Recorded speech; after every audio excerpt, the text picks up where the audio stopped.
Alright, what up, y'all? I got a collection update for you here today. This is all stuff that I was planning on having for a huge collection update, which you see some of the stuff up here for, but I wound up splitting it into two bits because I don't want this to be at least a half an hour long, because it would have been if I would have done that, and I hate making collection updates that long. So, I'm going to try to keep my stacks a little bit smaller, maybe a little bit more akin to like the package I got them in. I think that'd be the move. Let me know what you guys think. In the background, we're listening to Desire's Infinity, a timeless journey through the emotional dream. This is a really good death doom band that I saw Brain Smasher post about on his Instagram page, and I wound up checking it out and liking it. And I'm just playing it on the TV. Tatra malt liquor. You've seen me drink these before. Polish stuff. The usual in Australia. Oh yeah. Alright, let's start off with a heater. Ecstasy and Danger by Ostrogoth. You don't know Ostrogoth, you're slacking. Because you need to get on this. Slip sleeve, totally unnecessary. This is a traditional metal band from Belgium, and this is their debut album from 1984, and this is one of the greatest European heavy metal albums that didn't come from the new wave, and this is just so good. I actually thought this band was the new wave of British heavy metal band for a long time. They're not, and it is just really, really heavy stuff. I mean, 84 kind of sounds like the beginning trimmings of what would come to be a power metal style, and it's just heavy, dude. Good rockin' songs, really, really fun. Check out them boys, killing it, especially this guy. Yeah, Ostrogoth rules, dude. Next, something that's been in and out of my carts on Discogs a million times. This is Walking Through the Eternal Tragedy by Cry of Silence. This is a Greek black metal band, and I have just like had this in my wish list forever, and I just never actually pulled the trigger on it. And it's always cheap, so I never just made it happen. It always got cut out of my carts, and I just finally decided I'm buying this so I can stop putting in my carts, and I'm glad I did. It is something that, like I said, I've been wanting for a while. It's got some kind of Burzum-y, really hazy, mid-paced, staticky atmospheres to it, and it's got like just a genuine melancholy to it that is just really, really good, man. I really enjoy this record. If you guys haven't heard this one, go check it out. It's a great pencil drawing on the front cover too. Really, really good stuff. Next, my first Wasp album, which is Inside the Electric Circus. I have never owned any Wasp stuff. I've seldom heard any Wasp stuff, which is hilarious because you guys know how into glam I get to be sometimes, and obviously this band is a lot heavier than most glam bands, and I doubt they'd even like being called that, but I just kind of mentally put them in the glam section, even though they're a lot more of a traditional heavy metal band. Like, I think this band has more in common with Manowar than they do to Motley Crue, as far as I'm concerned. The tune skis are really, really good, heavy, and catchy. I really like the intro. It's kind of creepy. You know, the whole Electric Circus thing is kind of dorky, but I really like that about it. I love a thick layer of corn and cheese on my metal, and Wasp is basically a cholesterol overdose, so it's very good. Next, this is something I've been wanting forever. Heliopolis by Apophis. This is a German death metal band that put out 3 records in the 90s. They also carried on for a good long while. They might even still be together. But their first 2 albums have been in my Discogs want list for absolutely forever now, several years. And they're just expensive and super, super hard to get a hold of for a price that is, like, reasonable, you know?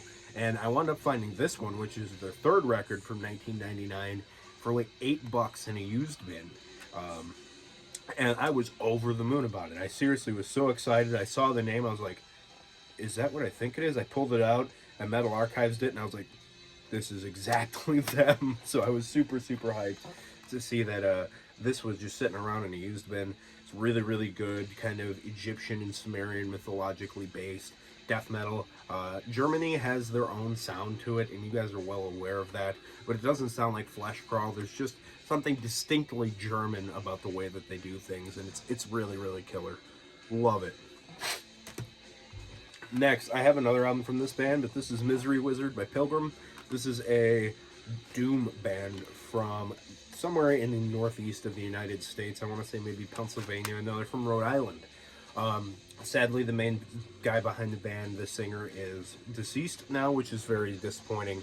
But this is really low and slow doom. Really trudges along. It's out of Poison Tongue, co-release with Metal Blade. Just a really, really great record, man. If you like your doom super, super trudging and really heavy and kind of hazed out, but not particularly psychedelic, you just want something really, really good. You know, if you like Reverend Bazaar and stuff like that, I think you get down with this. It's a really nice traditional doom without too much stonery influence, which I do like stoner, but sometimes I don't want that. Next, something I was really hyped to find. This is Astronomica by Crimson Glory. If you aren't familiar, this is a Florida-based progressive power metal band. And this is their album from 1999. And I was really, really over the moon to get a hold of this. I think I got this in the same lot that I got some of this other stuff, like the Apophis and that Pilgrim record. Really, really cheap. And this is a really, really cool record. I specifically like the song Astronomica, but stuff like War of the Worlds and New World Machine, the first, like, beginning of this record is just so, so good, dude. They just have a really interesting way of doing things and mixing kind of Eastern musical philosophy into their style. It's just really well put together, weird, interesting, progressive power metal. The vocals grated on me a little bit. That took me a second to get used to, but once I got the hang of it, specifically around the time of the title track Astronomica coming on, I was about it. Next, the most unassuming album cover ever for a great record. This is Progressive Darkness by Moonlight. This is a Canadian progressive metal, folk metal band. And they put out a couple of records, and I've seen this at one of my local shops forever. It was $5, and I was like, okay, well, I'm looking it up. Progressive metal with folk influence. This could be a really weird thing. I hit it on the YouTube a little bit, checked it out, and I was like, okay, this could be really cool. So I put it on. It kind of reminds me just a smidgen of some of the Agalloch stuff. And that is a quick way to my heart, as you guys probably are well aware of. But it's not so like that. It kind of takes a little bit of like the goth metal thing with the you know, the Beauty and the Beast vocals with the clean female vocals, but it's got a lot of the folky tinges to it. It's a really interesting record, and if you ever see this guy sitting around, dude, definitely pick this up.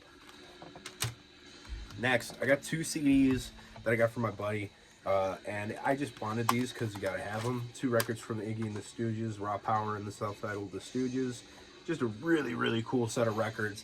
Dude, this is just dirtbag music all around. The 1969, 1973. This is punk's beginnings. This is punk's granddaddy in every sense of the word, and it is just aggressive for the time, dude. This is stuff like, I don't know, man. This must have been a trip to hear for the first time back in the day. You know, 69, the heaviest thing out was like Zeppelin, or maybe the first Sabbath record was 70, so yeah, Zeppelin, Black Widow maybe. I think Black Widow might have been a little bit before Sabbath. But dude, this is just, seriously, some of the best proto-punk, proto-metal kind of stuff. You know what I'm talking about. Iggy the Stooges rolled up. Another one I've wanted to get back in my collection, Death Angel Act 3. I used to have a copy of this, and I wound up trading it to a buddy because he really, really wanted it. And I was like, all right, whatever. And it's always something you can find. I want to find another copy of it and picking it up again. I love this record. This is a top shelf thrash record. It's a little 90s at points. It's got some slap-a-tap on the bass and all that kind of stuff, man. But it's really, really cool. I love the song Room with a View, which is like the acoustic ballad song on here, but I really love the song Veil of Deception. The opening track's really, really great. This has some mosh fodder riffs, if I ever heard them, dude. Super heavy, makes you want to run in a circle with a bunch of sweaty people. Good stuff, man. You guys all know what Death Angel sounds like. Next, The Perfect Storm by Brutal Cross.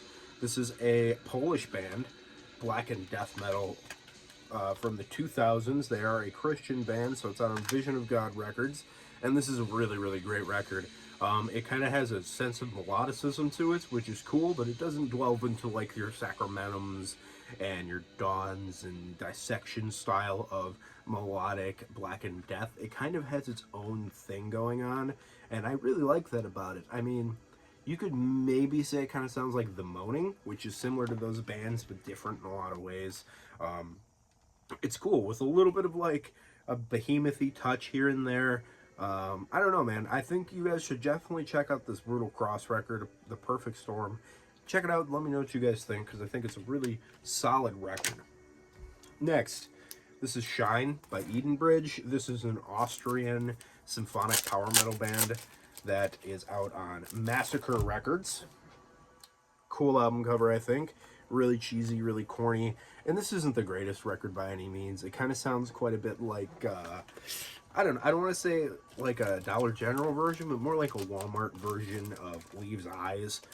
And that's pretty much all there is to it. There's nothing particularly amazing other than I think the keyboard work is pretty exceptional. But beyond that, nothing too crazy going on here. But it's a good record all around. Edenbridge is pretty cool. Next, I found this on Bandcamp. Carnal Oklate, or Carnal Oklet. This is a dungeon synth ambient project, sort of. I think from the States somewhere. If I remember correctly, it's Pennsylvania. I ordered it off Bandcamp, and he also sent me his other project, which I was not huge on. But this I like a lot. So check out that album cover. Very, very cool. Looks nice, a little cheap, thin digipack, but no, nonetheless really, really cool. This is like nightmare fuel when it comes to synth ambient music. This kind of sounds like the background of like a 50s, 30s, 40s somewhere in there kind of horror movie. You know, kind of the Bela Lugosi's Dracula, but with like a really raw production. You know, kind of if Mortis wanted to make the soundtrack to Bela Lugosi's Dracula or something like that, and it's really, really uncomfortable sounding. It's really creepy and eerie and really dissonant. If you guys are into that kind of synthesizer music, check this out. Next, Synergy by Extol. This is a Norwegian progressive Black Death thrash band, somewhere in that general vicinity. If that's not the 2000s, I don't know what is. This is pretty decent. My buddy liked this a lot more than I did when I had it on the car, you know, running around town. It's interesting. It's got a lot going on, which kind of isn't always my favorite thing when it comes to, you know, just things in general. I don't love when things are like, you know, you don't really get the same riff repeated and things like that. And it kind of seems a little bit like that. It's kind of very 2000s in style, which is 2003. It's definitely from the school of the 90s with a lot of the 2000s touches. The vocals are kind of weird. I don't really know how to describe it. It's like, it's not like a black metal wretch, but it's not like a thrash vocal. Kind of somewhere in between there. Maybe something like Hell Witch, but like not nearly as awesome. But it's decent enough. I'm going to have to give it another listen sometime. Next, Paradise Lost by Symphony X. If you guys aren't familiar with Symphony X, they're one of the greatest progressive power metal bands ever. Really, really well put together stuff. Super heady. Amazing songwriting. Huge digibook. Huge digipack, I should say, that comes with like these tendricle things. Kind of holding in a mild pain in the nards if you're driving and you want to listen to this. But it's a great record, dude. It's so well put together. If you don't know, Paradise Lost being the Milton novel from back in the day, it is a very, very interesting, tragic story. Obviously, great, great Symphony X record. I got a couple left here, and then I'm going to call it. I got 2 records from Red Fang, Only Ghosts, and Murder the Mountains. This is like a stoner sludge band from the United States somewhere, I don't remember exactly. Kind of really leans in on some of the sludge elements in these 2 records. I kind of like it a little bit more when they're doing more of the stoner thing, you know. This is like dirtbag PBR, beer drinking, you know, kind of metal. But these two kind of really sit in the sludge camp, which isn't my favorite thing. I like some of the singles more from Red Fang as opposed to the full records. But nonetheless, my buddy just gave them to me, so I'm going to keep them around, and hopefully I'll wind up liking them a little bit more. And I have one last thing. My mom bought this for me and just handed me the CD when I went over to her house a couple days ago. This is Def Leppard's Hysteria. This is like the corny late 80s Def Leppard. I like the first Def Leppard record a lot. And I think she's just like, you know, oh, Def Leppard, let me grab this for you. So I really do appreciate that. It's very nice of her to grab stuff for me like that. But it's really corny. It's really cheesy. It's kind of a hard listen. But if I'm in like a really stupid, sappy AOR mood, I think this would be the record I'd put on. All right, so I'm gonna call it at that, y'all. I hope you guys enjoyed this video. I'll be back in a couple of days with another one. Catch you later. Keep it greasy.